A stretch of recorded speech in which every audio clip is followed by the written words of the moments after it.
అందరికీ నమస్కారం. సో మీ అందరికీ తెలుసు తండేల్ సినిమా కొన్ని రియల్ ఇన్సిడెంట్స్ నుంచి మనం ఇన్స్పిరేషన్ తీసుకొని ఈ సినిమా చేశాము. నాకు ఫస్ట్ చందు గారి కథ చెప్పినప్పుడు జస్ట్ ఒక 10-15 నిమిషాలు ఐడియాగా చెప్పాడు.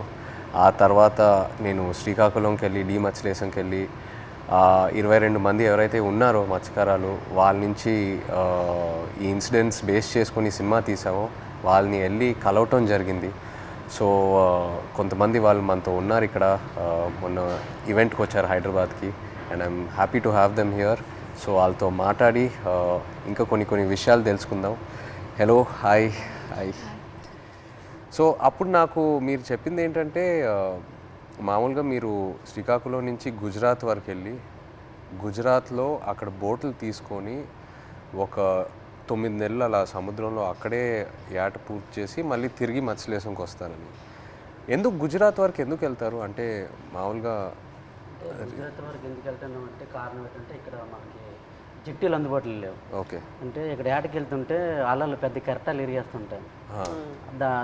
దాని బోట్ల కింద ఉండిపోయి ప్రాణాలు కోల్పోతున్నాం. అయితే గుజరాత్లో ప్రతి 20 కిలోమీటర్లకి జట్టీలు ఉంటాయి అక్కడ. ఓకే. అందుకనే ఉపాధి ఉంటుందని వెళ్ళిపోతున్నాం అక్కడ. ఓకే. జీవనోపాధి కష్టపడ్డానికి వెళ్ళిపోతున్నాం. సో మీరు ఒకసారి అక్కడికి వెళ్ళాక ఒక నెల రోజులు సముద్రంలోనే ఉంటారా? ఒకసారి బోట్ తీసుకున్న తర్వాత నెల రోజులు సముద్రంలోనే ఉంటారు? నెల రోజులు ఉంటాం. లేకపోతే మీకు కంప్లీట్గా బోట్ డెక్ ఫుల్ అయిన తర్వాత తిరిగి వస్తారా? అది సముద్రంలో ఏటకి వెళ్తాం.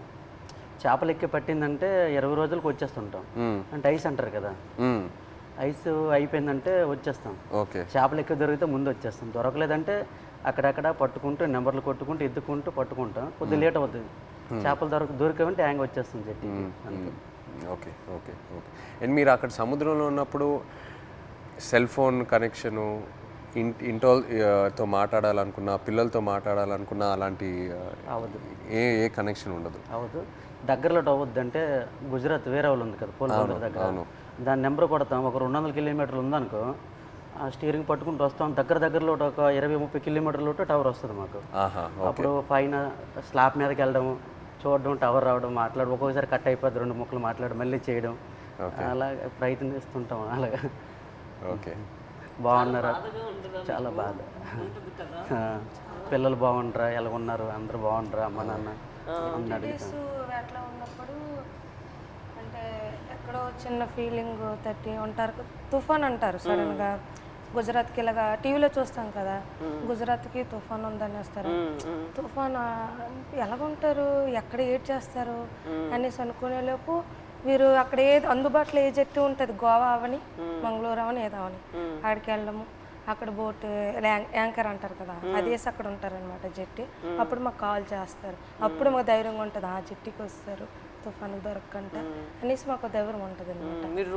చూస్తూనే ఉంటారు ఎప్పుడు వస్తారు తుఫాన్ కదా గుజరాత్లో, ఎలా ఉంటారు, ఎప్పుడు జట్టికి వస్తారని చూస్తాం. వీళ్ళు ఫోన్ రావాలి, అమ్మాయ్యా వస్తారు అనే ఫీలింగ్ అనేది ఉంటుంది. సో మీరు ఫోన్ పక్కనే పెట్టుకుంటారా?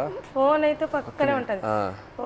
తుఫాన్లు అయినప్పుడు అయితే కరెక్ట్గా వచ్చినప్పుడు ఫోన్ అయితే ఇంట్లోనే ఉంటుంది, ఎప్పుడు ఫోన్ చేస్తారో తెలియదు కదా. అదే ఏట్లో ఉన్నప్పుడు నార్మల్ టైం, తుఫాన్ లేని టైంలో ఏట్లో ఉంటారు కదా, 30 డేస్ అయ్యగల ఇంక కాల్ వస్తుంది, పక్కన పెట్టుకోండి. కాల్ 30 డేస్ కానీ 1 డే అవతలైనా ఇంకా టెన్షన్ అనమాట, ఎందుకు రాలేదు, ఏమైంది అని. సో టెన్షన్ అనేది వచ్చేస్తుంది అనమాట. ఒక్కొక్కసారి అయితే ఎమోషనల్ అయిపోతాం. మన సినిమాలో కూడా సాంగ్ మోంటాజెస్లో ఉంది కదా, the calendar where you'd keep. So ఆ 30 డేస్ అక్కడి నుంచే ఆ చిన్న ఆ మూమెంట్ తీసుకున్నాం మీరు చెప్పిన దాన్ని బట్టి. అంటే మనం ఫిల్మ్లో కూడా ఒక సీక్వెన్స్ ఎలా పెట్టాం, ఎన్ని రోజులు అయిపోయిన తర్వాత ఎలా కొంచెం చేతులు ఉణుగుతున్నాయో తెలుసా అని. సో ఒకవేళ 30 రోజుల్లో ఫోన్ రాకపోతే అంటే అక్కడ వాళ్ళని కాంటాక్ట్ చేయడానికి ఏదైనా మీకు ఎమర్జెన్సీలా ఏదైనా నంబర్ ఉందా? ఏమీ లేదు, ఏముండదు. సేట్తో మాట్లాడాలని, సేట్లు ఉంటారు కదా వీళ్ళకి బోటుకి సంబంధించి, వాళ్ళతో మాట్లాడితే వాళ్ళ భాష మనకు తెలియదు, వాళ్ళ భాష తెలియదు కాబట్టి వాళ్ళకి మనం ఫోన్ చేయలేము. ఆ భాష వచ్చినంటే మన దగ్గర ఉంటారు. ఆ భాష వచ్చిన వాళ్ళందరూ గుజరాత్లో ఉంటారు కదా, జెంట్స్ మొత్తం గుజరాత్లో ఉంటారు. ఓన్లీ లేడీస్ ఇక్కడ ఏదో కూలి పని చేసుకొని చేపలు పట్టుకొని వెళ్ళి అమ్ముకోవడం, కానీ ఇక్కడ మా లేడీస్ ఉంటాం అంతే. మాకు ఇది తప్పించి వేరే వృత్తి అయితే రాదు, చేపల వృత్తి. ఎప్పుడైనా ఇంత ఒక దేశానికి తెలిసిపోయింది ఇలాగా 22 మంది మత్స్యకారులు దొరికిపోయారని. కానీ మళ్ళీ మేము అదే గుజరాత్కి వెళ్తాను వేట చేయడానికి తప్పదా, మాకు అదే ఉపాధి అంతే. మీకు ఎలా తెలిసింది ఆ రోజు ఎలా వాళ్ళు అక్కడ దొరికిపోయారు అనేది? నేను 7 మంత్ ప్రెగ్నెంట్ పాప అప్పుడు కడుపులో ఉంది. కూర్చున్న అలా ఫోన్ వస్తుంది, 29 days అయింది అప్పటికి. ఫోన్ వస్తుందని ఇలాగే కూర్చున్నా, మా పెద్ద పాప పక్కన పెట్టుకొని. మా అమ్మకి కానీ చెప్తానని, మీ అల్లుడు వస్తారు ఇలాగ యాడ్ నుంచి ఫోన్ చేస్తారమ్మా చెప్పిన తర్వాత సరేలేని కూర్చున్నాను. ఫోన్ రాలే. ఉదయం మార్నింగ్ 10 అయింది, వేరే వాళ్ళు ఫోన్ చేశారనమాట నా మొబైల్కి, ఇలాగా మీ ఆయన పాకిస్తాన్కి దూరికిపోయారట అనేసి. వేరే వాళ్ళంటే ఎవరు ఫోన్ చేశారు? అది గుజరాత్ నుంచి, మా ఊరు నుంచి వలస వెళ్ళారు కదా, అక్కడి నుంచో ఒక బోటు జట్టికి వచ్చింది. వీళ్ళు దొరికిపోవడం చూసిన బోట్ అది, కలర్ చూసారు ఆ బోటులో ఉన్నోళ్ళు, మీ ఆయనకి పాకిస్తాన్లో పట్టుకుని వెళ్ళిపోయారు అని చూసిన వాళ్ళు నాకు వచ్చి ఫోన్ చేసి చెప్పారు. ఓకే. చెప్పిన తర్వాత అవును అన్నట్టు అసలు ఏడుపు కూడా రాలేదు, అలా కన్నీళ్ళు ఇంకిపోయేవి. ఎలాగా పాకిస్తాన్ అంటే మామూలుగా చిన్నప్పటి నుంచి పాకిస్తాన్ అంటే ఏదో భయం మాకు అనమాట. చిన్నప్పటి నుంచి పాకిస్తాన్కి మనకి యుద్ధాలు ఏదో వినేవారు, అలాంటప్పుడు పాకిస్తాన్ అంటే భయం మనకి. అలాంటిది పాకిస్తాన్కి దొరికిపోవడం ఏంటి, ఏం చేస్తారు ఏమో, చంపేస్తారు ఏమో, ఉగ్రవాదులకి గట్రా పేల్చుకోవడం చంపేయడం విన్నాం కదా, ఏమో చంపేస్తారేమో నీటిలో ఉంది, అదో టెన్షను. అలాగా కూర్చొని అందరం ఫ్యామిలీ మొత్తం, ఏ ఊర్లో వాళ్ళు సంబంధించిన వాళ్ళు, మా ఊర్లో అయితే 7 ఉన్నారు మా పంచాయతీలో సంబంధించిన 7 మా దగ్గర కూర్చొని ఏమైంది అనేసి అంటే, ఒక అబ్బాయి భాష వచ్చింది, గుజరాతీ భాష ఆడిన అబ్బాయికి మేము వీళ్ళు సేట్ ఉంటారు రామారావు వాళ్ళ సేట్, వాళ్ళ సేటుకి ఫోన్ చేయించాం.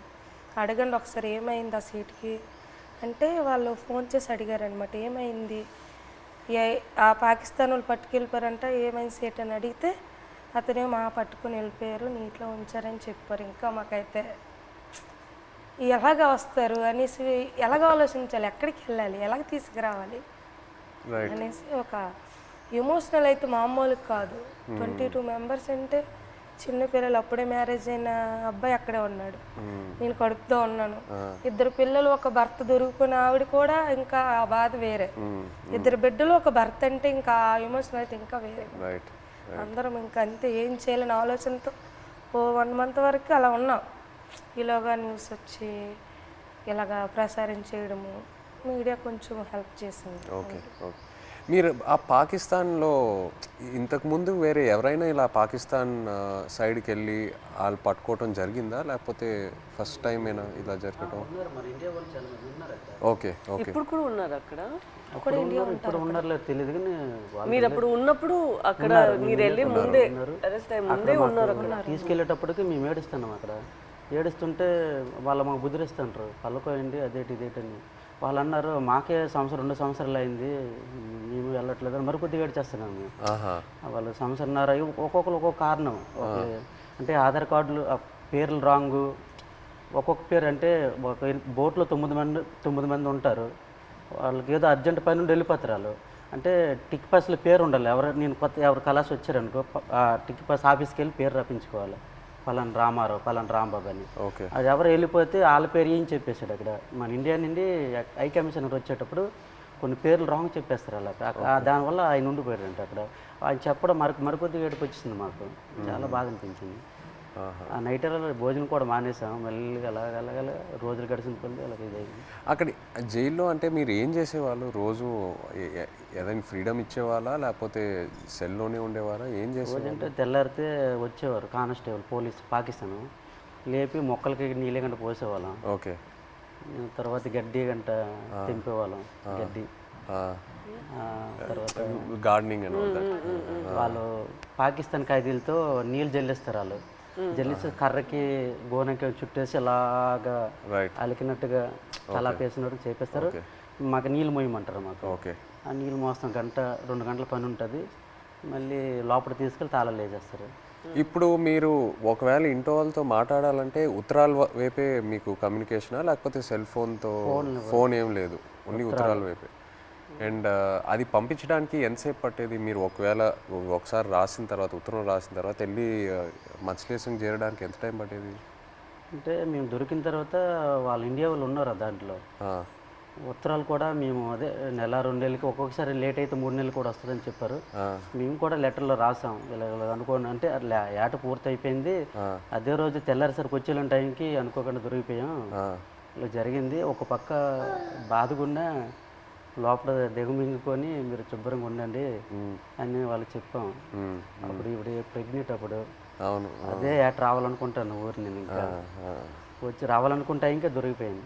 లెటర్లో మాకు జాగ్రత్త చెప్తూ వాళ్ళ పడే ఆవేదన కూడా మాకు కనిపించింది లెటర్.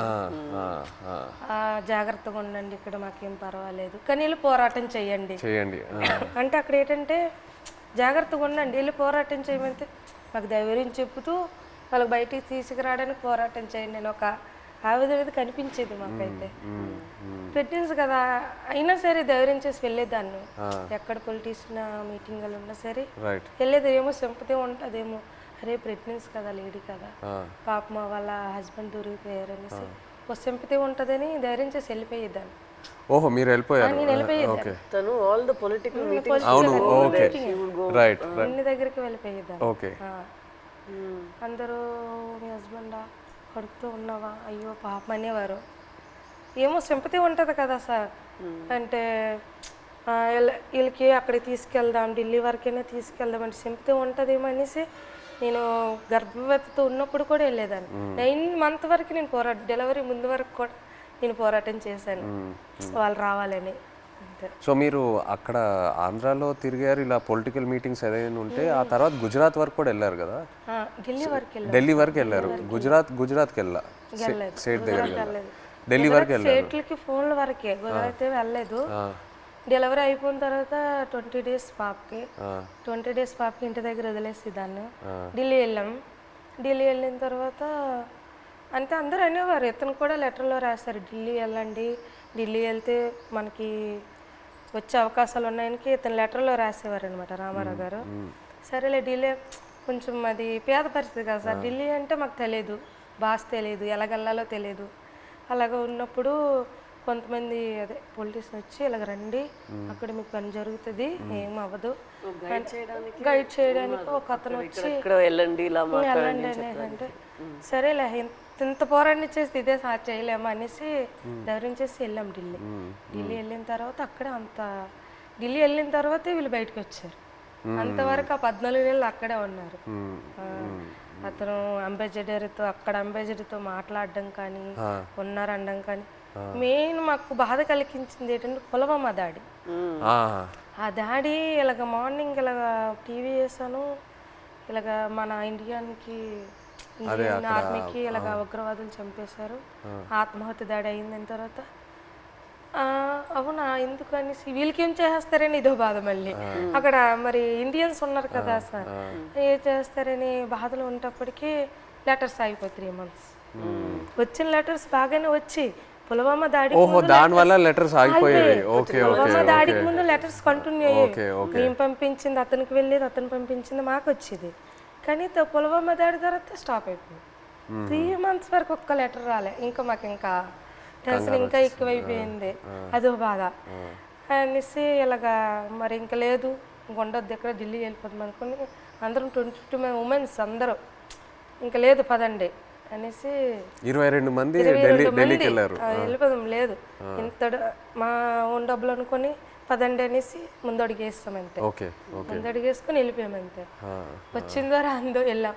అక్కడికి వెళ్ళిన తర్వాత విదేశాంగ మంత్రికి కల్పించారు. ఇంగ్లీష్ రాదు కదా, ఏదో మా తెలిసిన భాషలు అంటే అతను మా కన్నీళ్ళు దుక్కు చూసి అతనికి అర్థమైపోయింది అనమాట. ఓ ఇంత బాధపడుతున్నారని ఏడుస్తాను. మా ఆవేదన చెప్తూ మా కళ్ళని నీరు వచ్చేస్తుంది. అది చూసి పాపం అతను తట్టుకోలేకపోయారు. వెంటనే ఫోన్ పాకిస్తాన్కి చేశారు. మన ఇండియా అంబాసిడర్ చేసిన తర్వాత పర్లేదు ఉన్నారు, ఇలాగ వస్తారు అని చెప్పారు, జనవరి కల్లా వచ్చేస్తారు అన్నారు. మా దగ్గర చెప్పారు జనవరి కల్లా వచ్చేస్తారు, రాకపోతే మీకే పాకిస్తాన్ నేను తీసుకెళ్తాను, నేను భరోసా ఇస్తానని మాట ఇచ్చిన తర్వాత అప్పుడు ఇంకా హ్యాపీ అంతే.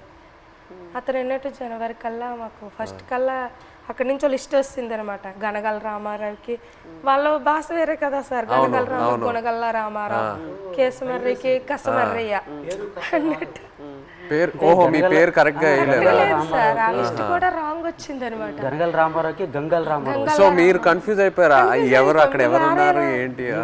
సరేలే అది ఉర్దూ బస్ కదా, ఏమో ఇలాగ తెలియపు ఇలాగ రాశారేమో అని మాకు మేము ఆలోచించుకొని వచ్చేస్తారు అన్నట్టు.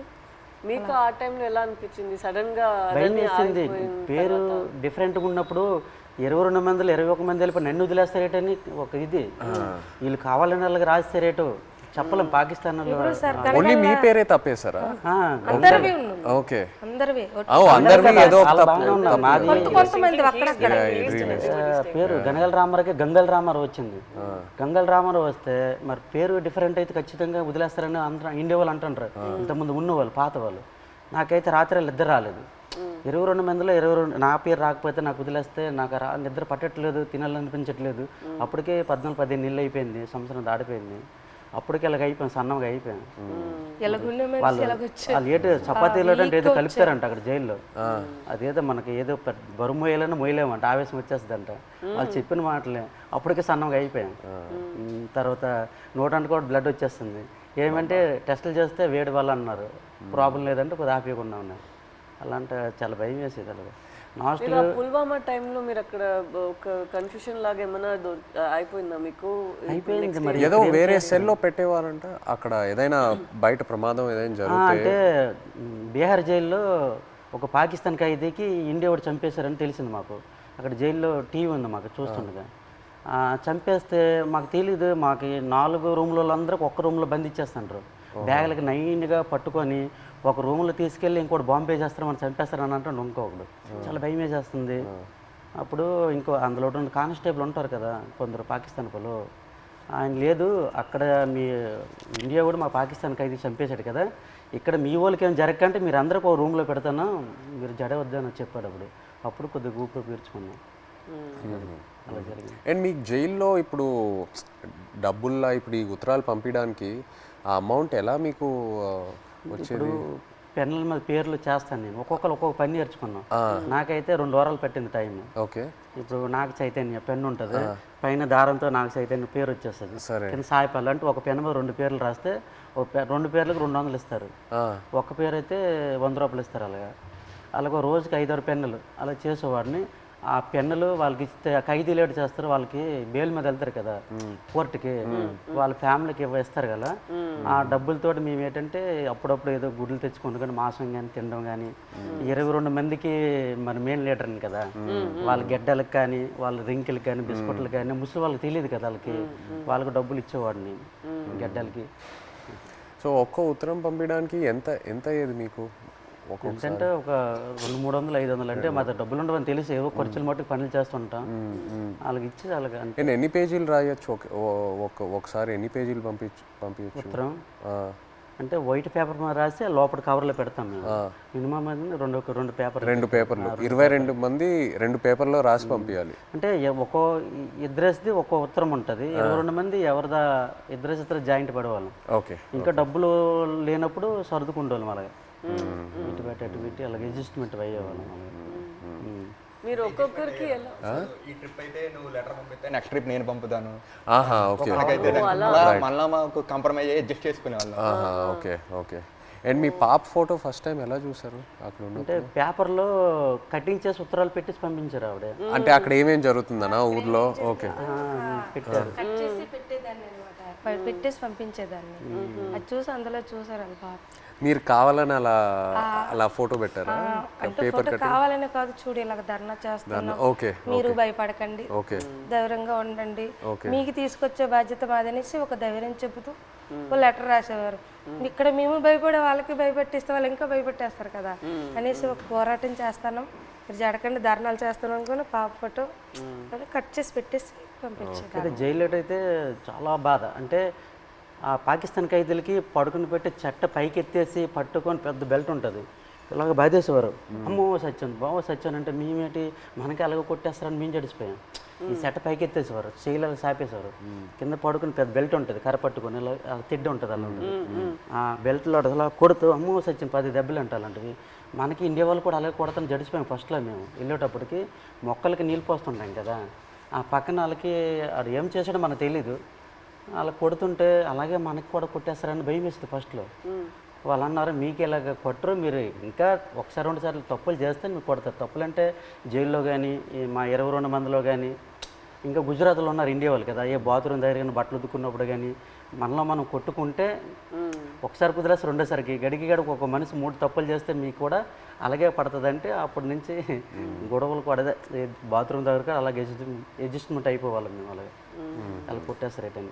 మీరు ఒక్కొక్కరికి ఎలా సమాధానం చెప్తారు అక్కడ ఎన్ని రోజులు ఉన్నప్పుడు? ఎలా మీరు సమాధానం ఏంటి, తిట్టేవారు కూడా 22 మంది ఉన్నాం, నీ వాళ్ళని ఇలా ఇలా జరిగింది, మా డ్రైవర్లు కూడా నీ వెంట వచ్చారు. అంటే ఇంతకుముందు ఇతనికి యాట్లో గనగల రామారావు పాకిస్తాన్ వైపు ఎక్కి యాడ్ చేసేవారు, బోర్డర్ దగ్గరలో ఇతని వల్లే దొరికిపోయారు అనేసి ఒక బ్యాడ్ నేమ్ మీద వస్తుంది ఇతనికి. ఇతను అది దృష్టిలో పెట్టుకుని భోజనం సరిగ్గా చేసేవారు కదట అక్కడ. పెళ్ళి అవును కుర్రోలు కూడా ఉన్నారు కదా, నా పెళ్ళి అవ్వకుండా కూడా మీరు చేస్తారు, నేనిండా మేము దొరికిపోయాం అని అనేవారు. ఒక్కొక్క బాధలో ఉండేది. తప్పదు మరి, జరిగిపోయింది చాలా బాధ. బట్ ఇప్పుడు వాళ్ళందరూ బయట వచ్చేసారు, పెళ్ళిళ్ళు కూడా చేసుకుంటారు. భయంలో ఉన్నప్పుడు అలాగే సడన్ గా మనం మాట్లాడతామా అనుకోని మాట్లాడేస్తాం. మీరు గుజరాత్ సేట్ దగ్గరికి వెళ్ళి ఆయనతో మాట్లాడటం ఐడియా రాలేదా? అంటే సేట్ దగ్గరికి వెళ్తే ఆ డబ్బు ఆ విషయం భాష రాదు కదా, సో దానివల్ల మీరు కొంచెం ప్రెగ్నెన్సీ డెలివరీ టైం కదా సార్, అతను లేరు, మనకి కొంచెం ఇబ్బంది ఉందనేసి నేను అతను సేటికి ఫోన్ చేశాను సార్. అక్కడికి చేసిన తర్వాత ఇలాగ అంటే భాష వచ్చిన వాళ్ళతో మాట్లాడించాను, ఇలాగ చెప్పండి డెలివరీ టైం ఉంది కదా, అతనికి ఏమైనా అమౌంట్ నేను వెయ్యను అంటే కొంచెం కోపంగా మాట్లాడేవారు వాళ్ళు. నేను వెయ్యను, పట్టించుకోలేదు వాళ్ళు. మాకు కూడా 2 బోట్లు దొరికిపోయాయి కదా,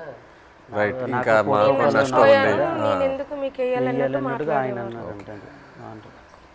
ఇప్పుడు మీరు ఇలా ఒక పరిస్థితి రాలేదంటే కూడా మీకు చాలా కష్టాలు వస్తూనే ఉంటాయి కదా, మీకు రోజు రోజులకి ఇలా మీరు చెప్పినట్టు ఎలా తుఫాన్ వస్తుంది ఇదన్నీ మీరు చూస్తూనే ఉండాలి కదా. తుఫాన్ వచ్చింది, అక్కడ చేస్తుండగా తుఫాన్ వచ్చింది. తర్వాత యాంటీని వైర్లెస్ మాకు పిడికి పడ్డా తిరిగిపోయింది, చాలా ఇబ్బంది పడ్డాం. తర్వాత బోటు మొత్తం నీరు అయిపోయింది, చాలా ఎదుర్కొన్నాం అన్నీ. ఒక్కొక్కసారి బోట్లు మునిగిపోతున్న టైంలో పక్కన బోట్ వచ్చి మనుషులకు కాపాడేవారు, బోట్ మాత్రం మునిగిపోయేది. కానీ అక్కడ పక్కన బోట్ లేకపోతే ప్రాణాలు కూడా కోల్పోతారు. అలాంటి పరిస్థితి ఇదని వాళ్ళు చెప్పినప్పుడు మీరు మీ ఆయన దగ్గర అడగలేదా, మీరు ఎందుకు ఈ పని చేస్తున్నారు, మాతోనే ఉండండి, ఇక్కడే ఏమైనా పని చేయండి, మీరు అట్లేం అడగలేదా? లేదు మేడం, అలాంటి ఉపాధి అక్కడ లేదు, మా సైడ్ లేదు. అక్కడికి వెళ్తేనే మాకు మేము అంటే ఇక్కడ రూపాయి ఇస్తే అక్కడ 2 రూపాయలు లేదు. ఇక్కడ నెలనూలే లైక్ ల్యాండ్ ఇట్ సెల్ఫ్ వేరే ఏమైనా ఒక పని మనం చేసుకోవాలి కదా, ఇంత రిస్కీగా ఎందుకు? చాలా మంది డిగ్రీ ఇవన్నీ చదువుకుని ఉన్నారు చాలా మంది, చేసిన కానీ జాబులు రావట్లేదు. మంచిగా ఎస్టీ జాబితాల్లో ఏదో చేరిస్తే మాకు జాబులు వస్తామని అంటారు, కానీ చదువుకున్న జాబులు రావట్లేదు. అందుకే ఎక్కువ వలసలు వెళ్ళిపోతారు. చాలామంది చదువుకున్న వాళ్ళు కూడా వెళ్ళిపోతుంటారు, వీళ్ళ అబ్బాయి కూడా చదువుకుంటారు. చాలామంది డిగ్రీలు ఇంటర్లు చదువుకున్న జాబులు రాక వెళ్ళిపోతుంటారు. మా మధ్యకి ఎస్టీ జాబితాలు చేరిస్తేనే ఆ జాబులు వస్తావంటే దానికోసం ప్రయత్నిస్తాను, కానీ ఎవరు సరిగ్గా పట్టించుకోవట్లేదు. ఎందుకు మాకు జాబులు రావట్లేదు అర్థం కావట్లేదు. సో మీరు శ్రీకాకుళం నుంచి లెటర్స్ పంపిద్దాం అనుకున్నారు కదా పాకిస్తాన్కి, అప్పుడు జైల్లో ఉన్నప్పుడు. అప్పుడు ఇక్కడి నుంచి లెటర్లు పంపించడానికి ఏదైనా ఇబ్బంది ఉండిందా? ఇబ్బంది ఉంది. ఇక్కడ నుంచి లెటర్స్ అంటే వాళ్ళు అడ్రస్ రాశారనమాట, ఇలా పంపించండి, టు అడ్రస్ ఫ్రమ్ అడ్రస్ అన్నట్టు ఉంటుంది, ఇలా పంపించండి అని రాశారు. అలాగే మేము పోస్ట్ ఆఫీస్కి వెళ్ళి ఇలాగ రాస్తే పాకిస్తాన్ రాస్తే వాళ్ళు చదివారు, పాకిస్తాన్ ఏంటి, పాకిస్తాన్కి మీకేం సంబంధం, మీరు పాకిస్తాన్కి లెటర్ వేయడం ఏంటి, ఇలాగ అడిగేవారు అనమాట. చాలా ఇబ్బంది పెట్టేశారు. 2-3 డేస్ వాళ్ళకి ఇలాగే ఇబ్బంది పెట్టేస్తే మేము ఈ స్టోరీ మొత్తం చెప్పిన తర్వాత వాళ్ళు అప్పుడు ఒప్పుకున్నారు. తర్వాత మేము ఏదో పాకిస్తాన్ నుంచి వచ్చినట్టు, వీళ్ళు పాకిస్తాన్ వాళ్ళు, మీరే ఈడమేటి పాకిస్తాన్ అనేసి వాళ్ళ క్వశ్చన్లు అడిగేవారు. చాలా ఇబ్బంది పెట్టేశారు. తర్వాత ఈ స్టోరీ మొత్తం చెప్పిన తర్వాత అప్పుడు నమ్మారు. అంతే. మీ ఫ్యామిలీ ఎవరు చెప్పలేదా మీకు ఇలా సేపలు పట్టుకున్న వాళ్ళని పెళ్లి చేసుకోకూడదు, ఇలాగే ఉంటుంది మీకు, ఇదన్నీ ఎందుకు, లేదంటే ఎందుకు లవ్లో పడుతున్నారు మీరు, ఇలా రిస్కీ లైఫ్లో ఉన్న వాళ్ళతో, అలా ఏమి ఎవరు చెప్పలేదా? ఏదండి అదే మీరు ఎవరు చెప్పలేదా? అమ్మ నాన్న వాళ్ళు ఎవరు లేదు, ఇక్కడ ఉన్న వాళ్ళే చెప్పిన అవి లవ్లో ఉంటాం కదా, అవి కనిపించదు అనమాట. అంతే, లవ్లో ఉంటే అతనే కావాలన్నట్టు ఉంటది అంతే. ఎంత రిస్క్ అయినా పర్లేదు ఇలాగే ఉండిపోతాను. అతనే కావాలి. మన తండేల్లో సత్య అండ్ రాజు లాగే ఒక రకంగా. సార్ ఇప్పుడు మేము పాకిస్తాన్ దొరికి భారతదేశం మొత్తం తెలుసు కదా, ఈ కథ తీయాలని మీకు ఎలాగనిపించింది? మా ఇంటికి రావడం, తినడం, చేయడం చాలా హ్యాపీ అనిపించింది. మీకు ఎలాగ ఆలోచన వచ్చింది తీయాలని? ఎంతమందికి తెలుసు కదా, చాలామంది ఉన్నారు, ఎవరికి రాని ఆలోచన మీకు ఎలాగొచ్చింది?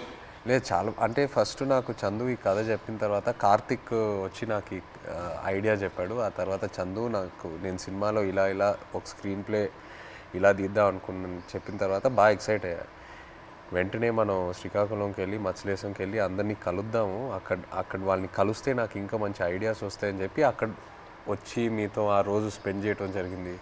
ఆ తర్వాత వైజాగ్కి వెళ్ళి పోర్ట్లో మళ్ళీ సముద్రంలోకి వెళ్ళటం అదంతా జరిగింది. కానీ మిమ్మల్ని వచ్చి కలిసాక నాకు అర్థమైంది ఈ క్యారెక్టర్లో, ఈ కథలో ఇంకా ఎన్ని లేయర్స్ ఉన్నాయి, ఎన్ని కష్టాలు ఉన్నాయి, ఎన్ని హై పాయింట్స్, ఇన్స్పైరింగ్ ఎలిమెంట్స్ ఎన్నో ఉన్నాయని. సో ఇప్పుడు తండేలు అంటే దాని మీనింగ్ ముందే మీకు తెలుసా? కార్తిక్ చెప్పి లేదు, తండేలంటే అంతకుముందు తెలీదు. తండేలంటే మనకి ఈ బోట్ క్యాప్టెన్ లీడర్ అనేది ఒకసారి నాకు కథలోకి వచ్చాకే తెలిసింది, అంతకుముందు తెలియదు. మాకు అక్కడ తండేలు అంటారు గుజరాత్లో. అదే వాండర్లో మాకు తండేలు అంటే చిప్పి నడిపించే వారిని తండేలు అంటారు అక్కడ. అందుకే ట్రైలర్లో కూడా డైలాగ్ వేసాం, తండేలు అంటే ఓనరా కాదు, లీడర్. చాలా బాగా వచ్చింది సార్. అయితే సార్ అక్కడ ఎంత బాధపడ్డామో అంత హ్యాపీగా ఉంది ఈరోజు. ఎందుకంటే అది ఒక జీవితంలో గుర్తుండిపోద్ది అలాగా మా రియల్ స్టోరీ. ఇప్పుడు మేడం అంటే మేమైతే రియల్గా అన్నీ మా బాధలన్నీ తెలుసు మాకు. మేము పడే ఆవేదన కానీ మీకు ఎప్పుడైనా షూటింగ్లో ఒక సీన్ చెప్పినప్పుడు, అదే ఎమోషనల్ సీన్ చెప్పినప్పుడు కానీ ఆ సీన్కి ఎప్పుడైనా మీరు ఎమోషనల్ అయ్యారా? అరే వీళ్ళు ఎంత బాధపడ్డారు అన్నట్టు మీకు ఎప్పుడైనా అనిపించిందా? మాకు మీ వే ఆఫ్ లైఫ్ రోజు మీరు ఎలా గడుపుతున్నారో అదే నాకు ఒక పెద్ద ఆశ్చర్యం. మీరు ఎలా చెప్తారు నేను రోజుకి తుఫాన్ అక్కడ వస్తుందా ఏమవుతుంది అని, ఒక రోజుకి ఎలా మీరు గడపగలుగుతారు నెక్స్ట్ రోజు లేచి? అది నిజ లైఫ్లో నేను అది చేయగలుగుతాను అంత నాలో ఆ శక్తి ఉందని నాకు తెలీదు. సో ఒక్కొక్కసారి అలా చేసినప్పుడు మనం ఫిల్మ్లో నాకు ఈ ఆలోచనే వస్తుంది, వీళ్ళకి ఎక్కడి నుంచి ఆ ధైర్యం వస్తుంది? ఎందుకంటే నార్మల్గానే మనం అందరికీ ఇలా ఒక పరిస్థితి వస్తుంది అని మనకు తెలీదు.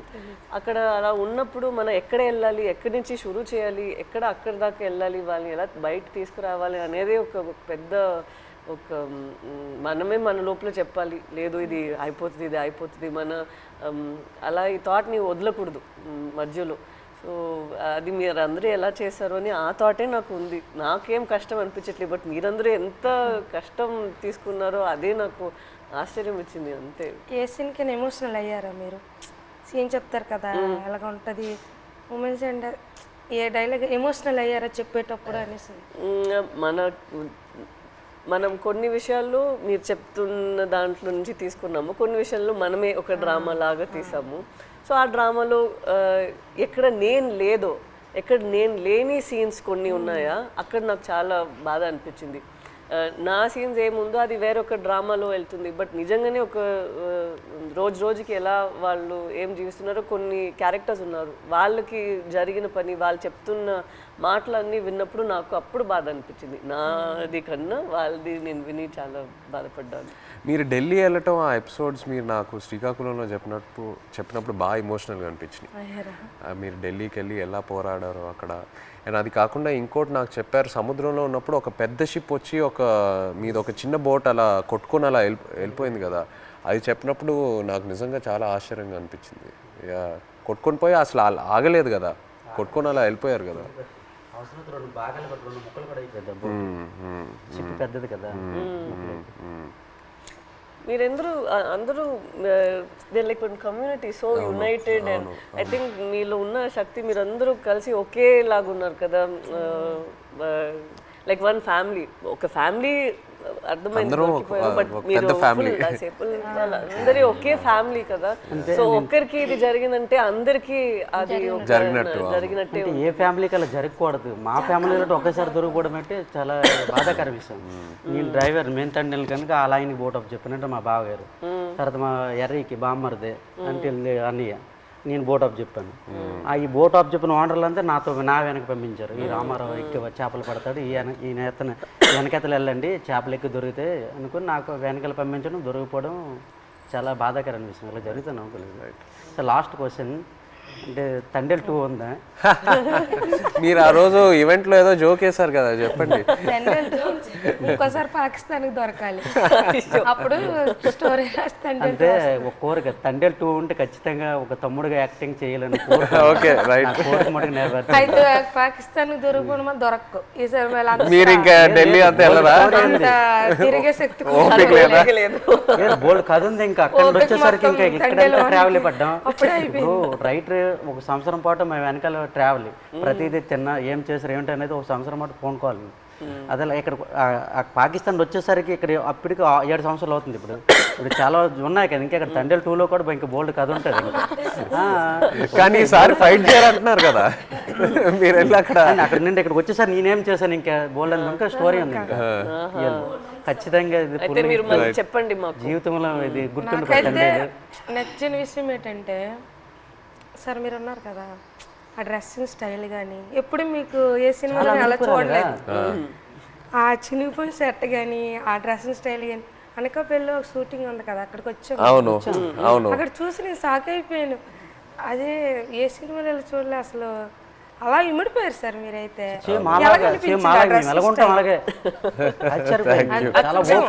అదే నేను చెప్తున్నా కదా, మిమ్మల్ని వచ్చి అప్పుడు కలిసి మీతో టైం స్పెండ్ చేశాకే నాకు ఆ క్లారిటీ వచ్చింది. ఓకే మనం ఇలా క్యారెక్టర్ని ఇలా డిజైన్ చేయాలి. సో సేమ్ బనీలతోటి ఆ ఎండలోటి ఇవన్నీ చాలా కష్టపడ్డారు. చాలా టెంకర్ పట్టుకొని ఉన్నారు కదా ఫస్ట్ పోస్టర్, టెంట్ పట్టుకొని. అవును హైలైట్ అది అయితే అందరు కూడా మా ఊళ్ళు ముసలంతా సాయి సినిమా మేము చూడాలి. ఎవరికి ఫోన్ చేసినా అదే రింగ్ స్టోన్ బుజ్జి తల్లి. ఎవరికి ఫోన్ చేసినా రింగ్ స్టోన్ ప్రతి సెల్లకి హైలెస్ సాంగ్ ఉంది కదా, అది ఎలా హైలెస్ అది మా స్లాంగ్. అవును ఎలా సింక్ అయింది అది అక్కడ అంటే మీ మలలకి తెప్ప లాగేటప్పుడు వస్తారు కదా. when they rowing, when they pulling the net. ఇప్పుడు అది రేరు. ఇంతకు ముందు జనరేషన్ లో ఎక్కువ వాళ్ళు వచ్చినప్పుడు దీనికి మీరు తెడ్డ అంటారు కదా, కత్తావ అంటాము. ఏమంటారు? కత్తావా. ఆ కత్తావ పట్టుకుని కత్తావా అంటాం మేమైతే. అండ్ పెద్దాలు వచ్చినప్పుడు ఇలాగ బోట్ వెళ్తుంది కదా, ఆ కత్త ఆయనతోటే అలా లెవెల్ చేసుకుని వచ్చి ఐలెస్ అనుకుని వచ్చి వడ్డీకి వస్తారు. అంటే ఎలా సింక్ అయింది అది, అది మాకు ఆశ్చర్యం. ఈ విషయం మన చందు మొనెటి అండ్ దేవి గారికి వారికి క్రెడిట్ ఇవ్వాలి. రైట్, శ్రీమణి గారికి. బుజ్జి తల్లిలో ఒక పాయింట్ ఉంది, అది అయితే నాకు కదిలించింది. ఏది? ఉప్పు నీటికి ముప్పును కూడా గట్టిగా గట్టి అంటే ఎంత అలలకైనా మీరు దాటుతారు, కానీ ఒక కన్నీటి చుక్క దాటలేకపోతాడు అంతే. అక్కడైతే చాలా ఎమోషనల్ స్ట్రాంగ్. ఆ పాయింట్ అయితే నాకు పిచ్చిగా నచ్చింది, చాలా బాగుంది. Thank you so much. Actually మీరందరికీ థ్యాంక్ యూ చెప్పాలి. మీరు మాకు పూర్వ జన్మలో అదృష్టం చేసుకున్నాం. అట్లా ఏం లేదు, అట్లా ఏం మా జీవిత రియల్ జరిగింది. ఇంకో ఎన్నో విషయాలు చెప్పాలి, బట్ మనకి సినిమా పరంగా ఓన్లీ 2 గంటలే ఉంది. బట్ ఇంకా ఎన్నో చెప్పాలి. ఫ్యామిలీకి ఈ కథ నచ్చిందంటే మా అదృష్టం సార్. అది బొమ్మ దద్దరెళ్ళిపోతుంది సార్. రాజులమ్మ జాతరే పొలిటీషియన్ గా అనడం లేదు, రాజులమ్మ జాతరే పొలిటీషియన్ గా అనడం లేదు, కానీ పొలిటీషియన్ చూస్తే ఇంకా బాగా ఏమో అనిపిస్తుంది మాకు. అంతే చూస్తారే వచ్చుకోరు జట్టీలు లేవు, వాళ్ళకని తెలుస్తుందేమో ఒక నమ్మకం. ఇంకా జట్టి స్పీడ్గా అవుతుందేమో. జట్టు ఉంటే మాకు ఎలాంటి ఇబ్బందులు ఉండవు కదా. మా కోసం మత్స్యకారుల కోసం ఏదేని ఒక మంచి పని చెయ్యండి సార్. అదేనే మీకు వీలైనంత తప్పకుండా అందరి కోసం, మా కోసం అని కాదు, మత్స్యకారుల కోసం. 8 మంది హీరోలు ఉంటుండగా మీరు మా జీవితాన్ని ఎంచుకున్నారు. తప్పకుండా అది పెద్ద మేము అనుకున్నాము రిలీజ్ ముందే మీకు ఒకసారి చూపిద్దామని. బట్ మీరు ఐ థింక్ థియేటర్ లో చూస్తే మీరు అందరూ వెళ్ళి చూసి మీకు ఖుషిగా అవుతుంది నేను అనుకుంటున్నాను. మీకు సినిమా నచ్చితే మాకు ఎంతో సంతోషం.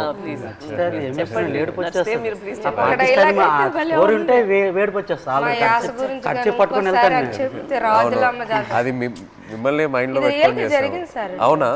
జరిగింది. ఇప్పుడు మేము చేపలు సార్, మా యాస వేరే ఉంటుంది. అలా అక్కడ ఉంటుందిరా అనడానికి అక్కడ ఉంటుందిరా అనేసి మా భాష వేరే ఉంటుంది. ఒక సిటీ వెళ్ళామనుకో మా భాష విని అరే చేపలు వాళ్ళరా అంటారు. కొంతమంది మీ చేపలు ఇలా అంటారు, కొంతమంది అంటే అంటారు అనడానికి మాకు అలాగ రాదు. వేరే మత్స్యకారుల స్లాంగ్ వేరే వేరే ఉంటాయి. మా స్లాంగ్ వేరేగా ఉంటుంది, పక్కన మత్స్యకారు స్లాంగ్ వేరేగా ఉంటుంది. అందులో మా స్లాంగ్ అయితే ఎవరు మాట్లాడలేరేమో, కానీ మేడం గారు అయితే బాగా చెప్పారా? చాలా మేము మాట్లాడినట్టు మాట్లాడారు. అసలు ఇది హైలైట్, భయం, నేను ఫుల్ టైం అదే ఆలోచిస్తాను. హైలైట్ మేడం గారు. మేము అలాగే మాట్లాడతాం, ఉంటదిరా అలాగే వెళ్దాం రా అన్నట్టే మేడం గారు. చాలా థ్యాంక్ యూ సో మచ్. ఇది నాకు పెద్ద compliment. Thank you very much. Success meet మాత్రం శ్రీకాకుళం అది నా ప్రామిస్. సినిమా రిలీజ్ తర్వాత సక్సెస్ మీట్ కి మేము శ్రీకాకుళమే వస్తున్నాము. మచ్చలేసు అక్కడికి వచ్చి కలిసి శ్రీకాకుళంలో సక్సెస్ మీట్ పెట్టి వెళ్తున్నాం. ఆ టైం లోపల మీ 25 మందిని కాల్ చేసి వాళ్ళని కూడా సక్సెస్ మీట్ లో వాళ్ళని కూడా అప్పుడు వచ్చేస్తే కరెక్ట్ గా ఉంటుంది. శ్రీకాకుళం నుండి కేమచ్చిలేసి వస్తానరా? రమ్మంటే వస్తాం, ప్లాన్ చేస్తాం. బట్ సక్సెస్ మీట్ అయితే శ్రీకాకుళంలో చేస్తున్నాము తప్పకుండా. Okay, thank you so much. మాతో మీరు కలిసి ఇంత షేర్ చేశారు. Again thank you so much. For more videos like this, subscribe Big TV channel.